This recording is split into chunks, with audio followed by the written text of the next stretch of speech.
ዛሬ ከማን ሲቲ ጋር ላለብን ኮሚኒቲ ሺልድ ጨዋታ ላይን አፕ እናወጣለን።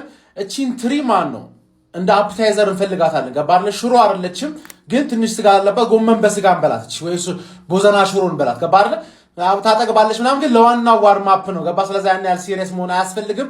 ለማሬስካ ግን በጣም ሲሪየስ ጨዋታ ነው። ማሬስካ ትልቅ ጨዋታ ላይ ቀልድ አያውቅም። ግን እኛ ቀለል አድርገን ነው ትሬን የምናደርግበት ማለት ነው። ተመልከት ላይን አፓችን በረኛ ላይ ኬፓ የሚባለውን ሰውዬ ላየው አልፈልግም ካሁን በኋላ አመቱን ሙሉ ማለት ራያን ሪንስ ሪፒት ታጫውትልኛለህ። ራያን እዚህ ጋር ታስገባልኛለህ ማለት ተከላካዮቻችን ያው ሰሊባ ስለሌለ ጋብሪኤልና ሞስኬራ እናስገባለን ማለት ቤስት ካሉን ኦፕሽኖች ሞስኬራን እንተማመንበታለሁ እኔ ማለት በዚህ በኩል ስትመጣ ካላፊዮሪ ቦል ነው የምናደርገው። ዛሬ በኮሚኒቲ ሺልድማ የሚደብር ጨዋታ ነው ቦል ነው የምናደርገው። ስለዚህ ካላፊዮሪ ጋር ሌፍት ባክ ትገባለች፣ ራይት ባክ ደግሞ ቤን ዋይት ይገባል ማለት ነው። አሁን ይሄ አታኪንግ ላይን አፕ 6 ቁጥር ላይ ስመጣ ብሩኖ ጊማራይስ አለ። ቦስ ታየዋለህ ነው የምልህ። ዛሬ ማታ ታየዋለህ።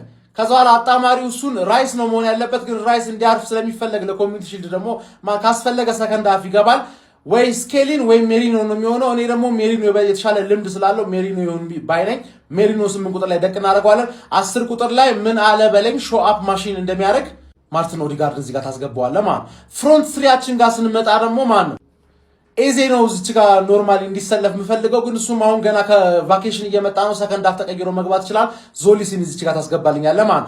መሀል ላይ ደግሞ ቪክተር ዮከሬዝን ታስገባልኛለህ። ሰከንድ ሃፍ ሃቨርትስን ታስገባዋለህ። በዚህ በኩል ደግሞ ስትመጣ ዳውመን ቢገባ ደስ ይለኛል፣ ግን የሆነ ሬዲ አይደለም ለእንደዚህ አይነት ጨዋታ ብዬ ገምታለሁ። ሰከንድ ሃፍ ላይ ቀይረን እናስገባዋለን። እስከዛ ድረስ አሯሯጩ ኖኒ ማዱዌኬ እዚህ ጋር ይገባል። በዚህ ላይን አፕ ሰከንድ ሃፍ የሚቀየሩ ተጫዋቾች አሉ።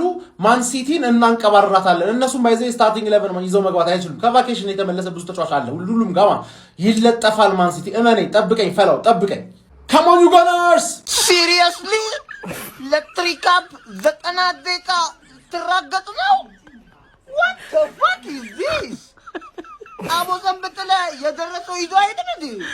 ሲጀመርኩኝ እኮ ላለመብላት እኮ ነበር የምንጮተው እኮ ተሸናፊ ነበር እኮ ይዞት እኮ ሜዲ ነበር እኮ ማለት እኔ ሲጀመር ቢገጡኝ እንኳን ዋንጫ መሰደረና አላደርገውም አላጣብብም። እዛ ከእናቴ ቡፌ ላይ ቁጭ ነው የማደርገው። ሲጀመር ከዛም ለይቼ አላየው ሻምፒዮንስ ጊዜና ታመራላችሁ እንጂ ኧረ በጣም ይደብራል።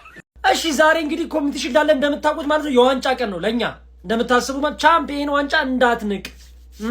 በኋላ አሁን ታሞጋግስና ስትሸነፍ እኔ እንደምበላው አውቀዋለሁ። እንደው ባልበላውም ይቻላል። ለምን ብዙ ጊዜ ኮሚኒቲ ሺልድ ስበላ ፕሪሚየር ሊግ አይቀናኝም። ገብቷል።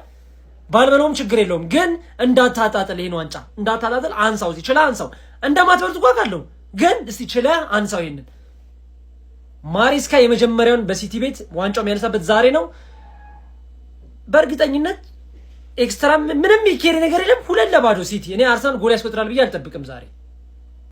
በጾም ቀን ተጫውታችሁ ትሪ ከበላችሁ በኋላ ምን ልበሉበት ነው? እንደው 90 ደቂቃ ለመራገጥ ካልሆነ በስተቀር ለነገሩ ያን ነው ያላ ትሪ ምናምን ይወዳል። አነስ ያለ ነገር ይወዳል። ጎመን በስጋ ነው። ምንም እኔ ስጋው አልታየኝም። ትሪ ነው። ባዶ ትሪ ታቅፋለህ። አመቱን ባዶውን ትጨርሳለህ። ዛሬ ኮሚኒቲ ሺልድ ሲቲ ከአርሰናል ያ ኳስ ስለምንወድ እናየዋለን። ኳስ ስለምንወድ እሑድ ነው የት እንሄዳለን እና ይላችኋል። ኡፍ መጣችሁ ደግሞ አይደለ? ኑሽ እንቀበላለን። እኛ ሁሌ እንደሆነ እናንተን በማሸነፍ ነው የምንታወቀው። እኛን ማሸነፍ ብርቅ የሆነባችሁ ክለቦች። ለማንኛውም ይቺ ቻምፒየን ባይ እኔን ጠራች አይደለ? ይሄ ግን እኔን አይመጥነኝም። ግን ለህዝቡ ስል ሄጄ ነጥቂያት። እኛ ደግሞ ከዋንጫው በላይ እነሱን ማሸነፍ ነው ሙር የሚያስደስተን። ገባችኋ? እነሱ ያው ለነገሩ እኮ ነው እነሱም እኛን ማሸነፍ። እስቲ ለማንኛውም ማለት ነው ኦሬራችሁን እናየዋለን። ብሩኖ ጊማራይስ አውሪ አጥቂያችሁን እናየዋለን። እኛ ዛሬ እነ ሃላንድ ምናምን የሚሰለፉ አይመስለኝም። ገና መመለሳቸው ነው። ባንዴ ይገባሉ ብዬ አላስብም። ግን በቂ ነው ለአርሰናል የትኛውም ሰልፍ በቂ ነው። ከጨዋታው በኋላ እንገናኝ። ዛሬ ምሽት 11 ሰዓት ላይ ማንቸስተር ሲቲ ከአርሰናል የፕሪሚየር ሊግ አሸናፊው ከኤፍኤ ካፕ አሸናፊው 11 ሰዓት ላይ በኮሚኒቲ ሺልድ ይጫወታሉ። የአርሰናል ካሸነፈ ይህንን ጨዋታ የወዳጅነት ጨዋታ ወይም ደግሞ ትርጉም የለሽ ዋንጫ ይባላል። ሲቲ የሚያሸንፍ ከሆነ ደግሞ የዓመቱ የመጀመሪያው ዋንጫ ሲቲ ያሸነፈ መባሉ አይቀርም። እሱን አስባችሁ ይህንን ጨዋታ። ከዚህ በፊት ብዙ ኮሚኒቲ ሺልድ በማሸነፍ አንደኛ ደረጃ ላይ ያለው ዩናይትድ ነው 21 አለው። ከዛ ሁለተኛ ላይ ያለው አርሰናል ነው 17 አለው። ከዛ ሊቨርፑል፣ ከዛ ሲቲ፣ ከዛ ቼልሲ። ስለዚህ ይህን ቪዲዮ እግር ኳስ ደጋፊዎች በሙላኩላቸው ናም ያለፉት 50 አሸናፊዎች እነዚህ ናቸው። ያለፉት 10 ደግሞ እስከዚህ ድረስ ማየት ትችላላችሁ። የዋንጫ ቀን ኤንዞ ማሬስካ በሲቲ ቤት የመጀመሪያውን ዋንጫ ሊያነሳ ጥቂት ሰዓታት ነው የቀሩት። ሶ ይሄንን ዋንጫ ማለት ነው እንደ ትልቅ ዋንጫ አይቼው ወይ ደግሞ ለኛ ቢግ ዲል ነው አይደለም አውቃለሁ፣ ግን ይሄን ዋንጫ ማሸነፍ እንዲሁም ይሄንን ጨዋታ አሸንፎ አመቱን በዋንጫ መጀመር ለኛ ያላቸውን ፖዚቲቭ ነገሮች ልንገራችሁ። የመጀመሪያው ሁልሽም ማሬስካንና ሲቲን የናቁሹላ ምን አይነት ቲም ቢልድ እያደረገ እንደሆነ ምን አይነት ኤምፓየር ቢልድ እያደረገ እንደሆነ ተረጅበታልሽ። ሲቲን እያናናቅ ሲቲን እያጣጣልክ ሊጉን ቻምፒየንስ ሊጉን አይበላም እያልክ ስትቀልል ስታሾፍ ለነበርክ ዛሬ ማሬስካ ምን አይነት ቲም ቢልድ እንደሚያደርግ በደንብ ታየዋለህ። ችግር የለውም ለሱ። ሁለተኛው ማሬስካ በዋንጫ ጀምሮ አመቱን ፖዚቲቭ ሊሆኑ ነገሮችን አለ አይደለ ጀምረን በፖዚቲቭ ወይ ይሄንን አመት ለሌሎቹም ሲቲን አንደርሬትድ አንደርዶግ ማድረግ እንደሌለብን በደንብ ያሳየናል ዛሬ። አይኖ ለኛ ቢግ ዲል አይደለም ለነሱ ነው ቢግ ዲል። ቢኮዝ 17 ጊዜ ያሸንፈውታል። 17 ያላቸው ዋንጫ ላይ 17 እየደመሩ እንደዚህ ይሄን ያለው ዋንጫ ለምናም ብለው እንደሚኮሩበት አውቃለሁ። ኮሚኒቲ ሺልድ ማሸነፍ ወይ ኤፍኤ ካፕ አሸንፋል ወይ ብዙ ጊዜ ሁለተኛ ወጣል። የእናንተ ደግሞ በምን እንደሆነ በደንብ የታወቀ ነው። ኤኒሃው ሲቲ ከአርሰናል ዛሬ 11 ሰዓት ላይ ያለ ማሬስካ ዛሬ ማለት ነው ምን አይነት ቲም ቢልድ እንደሚያደርግ ሲቲ ላይ ምን አይነት አሰልጣኝ እንደሆነ እንዲሁም ደግሞ በዋንጫ ድርድር እንደማያውቅ ማሬስካን ታዩታላችሁ ዛሬ። ከዛ ሲቲን የናቅሹላ በደንብ ይገባሻል ማለት ነው። ኤኒዌይ 11 ሰዓት ላይ ማለት ነው በከባዱ የምጠብቀው ጨዋታ ነው። ምክንያቱም ሁሉም አፉን ሲከፍትብን ነበር። ዛሬ ከዛሬ ጀምሮ ልካቸውን እናሳያቸዋለን። እንደምነሽ ጋራ እንዴነሽ ግራ ገባን እኮ የምሬ ነው ጋይስ፣ የምሬ በዚህ በኩል ያለው ወይ በዚህ በኩል ያለው አንዱ ወይ ላሊጋ ወይ ቦንደስ ሊጋ ወይ ፈረንሳይ ሊጋ ይሆንም ጋይስ፣ ግራ ግብት አለኩ። አሁን እናቴ የምሬ ነው ለቋጠሮ የማይመች ጨዋታ ሻማን ነው የሚቋጠረው። ግራ ነው እኮ ይገባን የምሬ ነው። ፈላው በጣም አፈልታለች የምሬ ነው። ለፈላው አልቋጠርም እንድታሸንፍ እግር ትበላለች እናቴ ትሞት የምሬ ነው። ፈላው በእጁ ሲበላ እንጂ በትሪ ሲበላ አያምርበትም። እየረገጥኩ ነው የምነግርህ። ለወያለው ብቋጥር ደግሞ ዋንጫ ተጀመረ በአመቱ ይልሃል። 5ቱን ዋንጫ ይልሃል አጀማምሮ ላይ። ስለዚህ አሁን እንዴት አባት ይሉን ጋይስ ግራ ግብት ታለን እኮ የምሬ ነው። በቃ የምር ዋንጫውን ሲያነሱት ይሰበር በእውነት የምሬ ነው። በቃ ሊያነሱት ሲሉ አንደኛው በልቶ ሊያነሳው ሲል ወደ ሁለት ይበርገድ።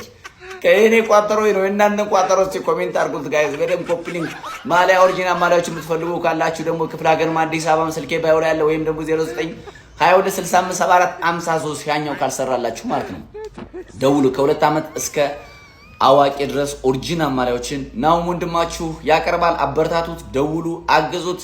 ነገ ደግሞ አይዊሽ የራሱ ሱቅ ኑሮት ኑ ሱቄን መርቁልኝ ብዬ ማሊያ ቤት ከፍቼ ጠራችኋለሁ። እመኑኝ።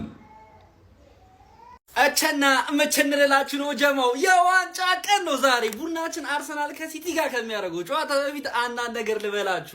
ይሄ የኤፍኤ ካፕ አሸናፊዎችን ከፕሪሚየር ሊግ አሸናፊዎች ጋር የሚያገናኘው የኮሚኒቲ ሺልድ ጨዋታ ላይ እንግዲህ ዛሬ ምን እንጠብቅ ነው ሲቹዌሽኑ። ሚኬል አርቴታ አይዟችሁ የትም አልሄድም ፋሚሊያንስ አለው ፈርማለሁ ብሎ ነበር። የቆንጆ ዜና ነውና በዚህ ጨዋታ ላይ ግን ከሚኬል አርቴታ ምን አይነት ሚድፊልድ ይዘን ነው የምንገባው፣ ምን አይነት አታክስ ይዘን ነው የምንገባው፣ ምን አይነት ዲፌንስስ ይዘን ነው የምንገባው የሚለው ጥያቄ ነው። ምክንያቱም ከጀርባ ሳሊባ የለም፣ መሀል ላይ ራይስ የማይጮትበት ትልቅ እድል አለ። ከፊት ለፊት ደግሞ ጊዮኬሬስ ማህበርዝም ጥሩ ፕሪሲዝን አይደለም እያሳለፉ ያሉት። ሄሱስ ጭራሽ አልወጣም ብሏል። ግን ይሄ የመጨረሻ የ9 ቁጥር ቦታችን ላይ ምንድነው መደረግ ያለበት? ዛሬስ በምን አይነት መልኩ አርቴታ ይሄን ነገር ሊወጣው ያስባል የሚለው በጣም ትልቅ ጥያቄ ነው። አርቴታ ብቻ ሳይሆን ግን ዛሬ ኤንዞ ማሬስካም ትልቅ ስራ ይጠብቀዋል። ምክንያቱም ኤንዞ ማሬስካ ኮምፒቲቲቭሊ የሚያደርገው የመጀመሪያ ጨዋታ ነው ኮሚኒቲ ሺልድ ማለት። እቺ ፔፕ ላይት የሆነች ሰው ፔፕን በመልክ ብቻ ነው ወይስ በሌሎች ነገሮች ይመስሏል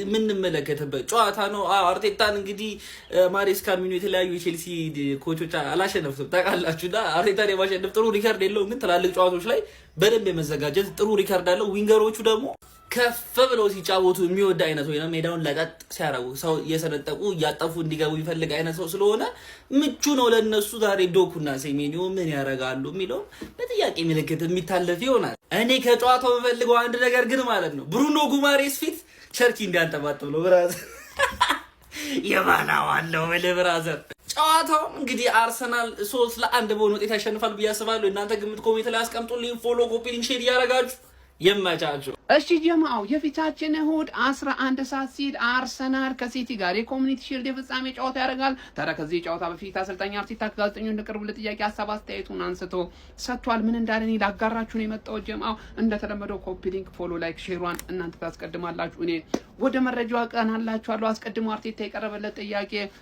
እንዴት ነው ተጫዋቾቻችን ለእሁዱ ጨዋታ ዝግጁ ናቸው ወይ ተብሎ ነበረ። አብዛኛው ተጫዋቾች በሙሉ ጤንነት ላይ እንደሚገኙና ለዚህም ጨዋታ ዝግጁ እንደሆኑ ነው የገለጸው። ሳካ፣ ራይስ ከዚህ በፊት ጉዳት የነበረባቸውና ብሔራዊ ቡድን ላይ ጉዳት የታየባቸው ተጫዋቾችን እስቲ ነገን እናይና የምንወስን ይሆናል። ግን አብዛኛው ተጫዋቾቻችን ለጨዋታው ሬዲ ናቸው ብሏል ጀምአው። ከዛ በተጨማሪም ስለ ማንቸስተር ሲቲ አዲሱ አሰልጣኝ ኤንዞ ማሬስካና ስለ ሲቲም ተጠይቆ ነበረ። ይህ ድንቅ የሆነ አሰልጣኝ ነው። ሲቲዎች ለምን እንደመረጡ ጠንቅቀው ያውቃሉ። ምክንያቱም ሌላ አሰልጣኝ መምረጥ ይችሉ ነበረ። ግን ይህ ሰው ምን ማድረግ እንደሚችልና ቡድኑን አንድ ደረጃ ሊያሳድገው እንደሚችል ጠንቅቀው ስለሚያውቁ ነው የመረጡት። በብቃቱ ላይ ቅንጣት ያክል ጥርጥር ያለው ሰው ይኖራል የሚልም ግምት የለኝም። አሰልጣኙም ድንቅ የሆነ ቡድን በዚህ ውድድር ዓመት ሊያሳዩን እንደሚችሉ ሙሉ እምነት አለኝ ሲል ተናግሯል። በስተመጨረሻም ስለ ዋንጫው ጨዋታ ጠይቀውት ነበር። ይህ ቀላል የሚባል ጨዋታ አይደለም፣ ዋንጫ ያለው ጨዋታ ነው። ቡድናችን አሁንም ቢሆን በዋንጫ ረሃብ ላይ የሚገኝ ቡድን ያለን ስለሆነ ለዚህ ጨዋታም የተቻለውን በማድረግ ዋንጫውን ለማሸነፍ ሙሉ ዝግጅት እንዳደረገ ነው እየገለጸ የሚገኘው። ጀማው ተጨማሪ ሌላ ያነሳቸው ሀሳቦች አሉ፣ በሌላ ቪዲዮ የሚመለስ ይሆናል። ኮፒ ሊንክ ሼር አድርጉና ለጀማ አዳርሱልኝ። ጀማው ጋዜጣዊ መግለጫችንን ማስተላለፍ አንድ ብለን ጀምረናል። ይመቻችሁ።